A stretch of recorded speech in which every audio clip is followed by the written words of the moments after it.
क्या आपने कभी सोचा है कि कुछ लोगों को पैसे के मामले में इतनी लक क्यों मिलती है, जबकि दूसरे हमेशा स्ट्रगल करते रहते हैं? ये लाइफ एक बड़ा वीडियो गेम जैसा है। कुछ प्लेयर्स के पास चीट कोड्स हैं, हम बाकी लेवल 1 पर हैं, कंट्रोल समझने की कोशिश कर रहे हैं। हम फैंसी कार्स देखते हैं, हम बड़े घरों में देखते हैं और सोचते हैं उन्होंने ऐसा क्या किया जो मैं नहीं कर रहा। बचपन में सिखाया जाता है, खूब पढ़ो, अच्छे ग्रेड्स लाओ, एक सेफ सिक्योर जॉब पाओ। पर क्या यही एक रास्ता है? क्या यही ट्रूली वेल्थी बनने का सीक्रेट है, या बस एक सर्कल में भागती हुई लाइफ है, पेचेक का पीछा करती? ये सवाल मुझे रातों को सोने नहीं देता था, और यही सवाल दो पिताओं और उनकी अलग दुनियाओं की कहानी का स्टेज तैयार करता है। पैसे की सलाह हमारा फ्यूचर शेप करती है। इमेजिन आप एक क्रॉस रोड्स पर हैं, एक रास्ता अच्छी रोशनी वाला, पेव्ड, भीड़ भरा, ये सेफ रास्ता है। School, college, job, retirement. दूसरा रास्ता फॉगी है, कम चला हुआ है और रिस्की लगता है, पर उसके आगे एक ट्रेजर चेस्ट, फाइनेंशियल फ्रीडम। ज्यादातर लोग सेफ रास्ता चुनेंगे, उन्हें लगता है हाई पेइंग जॉब ही गोल है। पर क्या अगर यही बिलीफ उन्हें रोक रहा है? क्या वेल्थ का असली सीक्रेट इनकम नहीं, बल्कि पैसे के बारे में सोच है? अब मैं आपको अपनी लाइफ स्टोरी के दो मेन कैरेक्टर्स से मिलवाता हूं, मेरे दो पिताओं से। ये थोड़ा अजीब लगता है, मैं जानता हूं, पर यह सच है। एक मेरे बायोलॉजिकल फादर थे, जिन्हें मैं अपना पुअर डैड कहता हूं, और दूसरे मेरे बेस्ट फ्रेंड के पिता थे, वो आदमी जो मेरे मेंटर बने, जिन्हें मैं अपना रिच डैड कहता हूं। दोनों स्ट्रॉन्ग, कैरिस्मेटिक थे, और बड़े होने पर मुझ पर उनका गहरा प्रभाव था। दोनों एजुकेशन में विश्वास रखते थे, बहुत मेहनत करते थे, और अपने करियर के दौरान सब्सटैंशियल इनकम्स कमाते थे। फिर भी इन समानताओं के बावजूद उनके पैसे के बारे में फंडामेंटली ऑपोजिट व्यूज थे, और इस डिफरेंस ने उन्हें बहुत अलग फाइनेंशियल लाइव्स जीने पर मजबूर किया। एक बिल्स से स्ट्रगल करते हुए मर गया, जबकि दूसरा हवाई के सबसे वेल्थी मैन में से एक बन गया। मेरे पुअर डैड एक ब्रिलियंट आदमी थे, पीएचडी के साथ, हाईली एजुकेटेड। वे सरकार में हेड ऑफ एजुकेशन के रूप में एक हाई रैंकिंग पोजीशन पर थे। वे ट्रेडिशनल ड्रीम के एपिटमी थे। उनका मैंट्रा सिंपल था, स्कूल जाओ, अच्छे ग्रेड्स लाओ और अच्छी पे और बेनिफिट्स वाली एक सेफ सिक्योर जॉब ढूंढो। वे मानते थे पैसे का लालच सारी बुराइयों की जड़ है, और अक्सर कहते थे, मुझे पैसे में कोई इंटरेस्ट नहीं है, हम वो अफोर्ड नहीं कर सकते।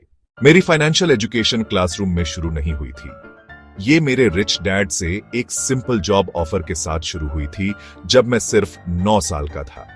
मेरे बेस्ट फ्रेंड माइक और मैं उनके पास गए और पूछा कि हम रिच कैसे बन सकते हैं। उन्हें लेक्चर देने के बजाय उन्होंने हमें अपने कन्वीनियंस स्टोर पर सिर्फ 10 सेंट प्रति घंटे की नौकरी की पेशकश की। हम पहले तो बहुत एक्साइटेड हुए, हमने घंटों कैंस पर धूल झाड़ी धूप में कड़ी मेहनत की, लेकिन कुछ हफ्तों के बाद एक्साइटमेंट खत्म हो गया। पे बहुत खराब थी और हमें लगा कि हमारा फायदा उठाया जा रहा है। मैं गुस्से में और इस्तेमाल किए जाने का एहसास करते हुए छोड़ने के लिए तैयार था। ठीक यही प्रतिक्रिया थी जिसका रिच डैड इंतजार कर रहे थे। जब मैं आखिरकार उनसे कन्फ्रंट करने गया, रेज मांगने के लिए तैयार, उन्होंने मुझे बिठाया और मुझे पैसे के बारे में अपना पहला क्रूशल लेसन सिखाया। उन्होंने समझाया कि ज्यादातर लोग अपनी लाइफ इसी तरह के ट्रैप में बिताते हैं, जिसे वे रैट रेस कहते थे। उन्हें एक जॉब मिलती है, पेचेक कमाते हैं, और उनके एक्सपेंसेस उनकी इनकम को पूरा करने के लिए बढ़ जाते हैं। फिर डर और इच्छा हावी हो जाती है। फिर उन्होंने हमें पढ़ाना जारी रखने की पेशकश की, लेकिन एक शर्त के साथ, हमें मुफ्त में काम करते रहना होगा। स्टोर पर मुफ्त में काम करते हुए हमने देखा कि वे पुरानी कॉमिक बुक्स फेंक रहे थे। एक आइडिया आया, हमने सभी पुरानी कॉमिक्स इकट्ठी की, माइक के बेसमेंट में एक छोटी लाइब्रेरी बनाई। अचानक हम फिजिकली प्रेजेंट हुए बिना पैसा कमा रहे थे। हम अब पैसे के लिए काम नहीं कर रहे थे। हमने एक ऐसा सिस्टम बनाया था जहां पैसा हमारे लिए काम कर रहा था। हमारी कॉमिक बुक लाइब्रेरी की सफलता के बाद रिच डैड ने हमें बिठाया और फाइनेंस का सबसे इंपॉर्टेंट रूल सिखाया। उन्होंने एक सिंपल डायग्राम बनाया और कहा, आपको एसेट और लायबिलिटी के बीच का अंतर जानना होगा और एसेट्स खरीदें। यह सिंपल लगता है, लेकिन यह वेल्थ की फाउंडेशन है। An asset is something that puts money in your pocket. A liability is something that takes money out of your pocket. बस यही है। अगर आप रिच बनना चाहते हैं तो अपनी लाइफ एसेट्स खरीदने में बिताइए। इतने सारे लोग, यहां तक कि मेरे पुअर डैड जैसे हाईली एजुकेटेड लोग भी फाइनेंशियली स्ट्रगल करते हैं, क्योंकि वे इस फंडामेंटल डिफरेंस को नहीं समझते। वे अपनी लाइफ लायबिलिटीज खरीदते हैं जिन्हें वे एसेट समझते हैं। सबसे कॉमन एग्जाम्पल, एक घर। हमारा घर हमारी सबसे बड़ी एसेट है। जरूरी नहीं कि सच हो। आपका प्राइमरी रेजिडेंस आमतौर पर लायबिलिटी होता है क्योंकि यह हर महीने पैसा निकालता है। Mortgage, property taxes, insurance, maintenance, utilities, यह कोई इनकम जनरेट नहीं करता। एक एसेट होगा वह घर जिसे आप टेनेंट को किराए पर देते हैं, जहां मंथली रेंट एक्सपेंसेस कवर करता है और फिर भी प्रॉफिट बचता है। वह रेंटल प्रॉपर्टी एसेट है क्योंकि यह आपके पॉकेट में पैसा डालता है। यह सिंपल कॉन्सेप्ट आपके खर्च करने के तरीके को पूरी तरह से बदल देता है। एक फैंसी नई कार, लायबिलिटी। शोरूम से बाहर निकलते ही वैल्यू घटती है। रिच लोग पहले एसेट्स खरीदते हैं, stocks, bonds, income generating, real estate business.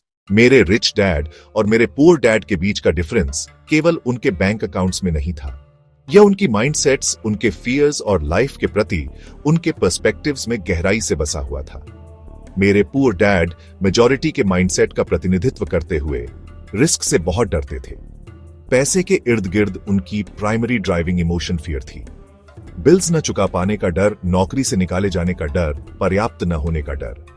यही डर उन्हें एक सेफ जॉब के विचार से चिपके रहने पर मजबूर करता था। वे दुनिया को स्कैर्सिटी और लिमिटेशन के लेंस से देखते थे।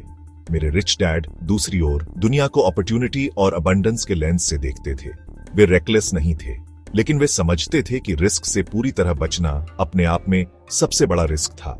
वे मानते थे कि असली रिस्क 65 साल की उम्र में बिना पैसे के और पेंशन या फैमिली पर पूरी तरह निर्भर रहना था। उन्होंने रिस्क को उससे बचकर नहीं, बल्कि फाइनेंशियली एजुकेटेड बनकर मैनेज किया।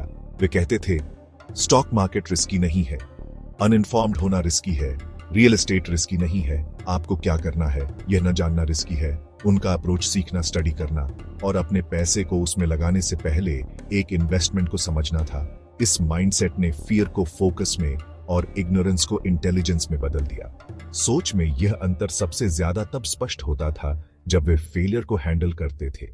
मेरे पुअर डैड के लिए गलती करना, खासकर फाइनेंशियल गलती, सबसे बुरी चीज थी जो हो सकती थी। यही बात स्कूल हमें सिखाते हैं कि गलतियां करने का मतलब है कि आप स्मार्ट नहीं हैं।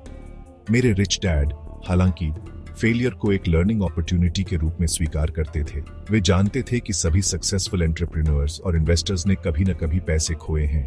वे अक्सर कहते थे, टेक्सास में हमारी एक कहावत है, हर कोई हेवन जाना चाहता है लेकिन कोई मरना नहीं चाहता। वे हर फेलियर को एक स्टेपिंग स्टोन, एक लेसन मानते थे जो उन्हें सक्सेस के करीब लाता था। तो आप आज की दुनिया में रहने वाले एक युवा व्यक्ति के रूप में इन लेसन्स को कैसे अप्लाई कर सकते हैं? लेकिन सबसे इंपॉर्टेंट स्टेप पैसे के बारे में नहीं है, ये एजुकेशन के बारे में है। अपने सबसे बड़े एसेट में इन्वेस्ट करके शुरू करें, अपने माइंड में।